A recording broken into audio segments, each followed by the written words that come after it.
Ningún problema ha ocupado tanto el arte occidental como el cuerpo.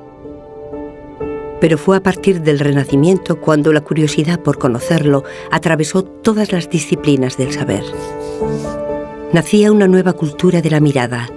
Ver era igual a conocer. Las artes visuales intercambiaron experiencias y técnicas con las ciencias y despiezaron el cuerpo en sus partes. Unas lo hacían mediante especulaciones numéricas, otras penetrando en su interior mediante instrumentos cortantes, otras buscando inspiración en la antigüedad clásica, otras exaltando la carnalidad femenina. Nunca el arte y la ciencia habían estado tan unidas.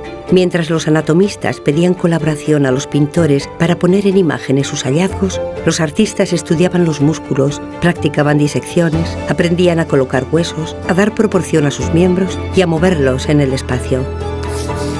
También aprendieron a codificar rostros y gestos, analizando las emociones y afectos para representar las pasiones del alma o para estimular la devoción del creyente.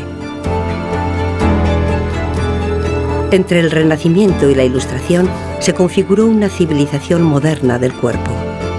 Civilización que es, de algún modo, la nuestra.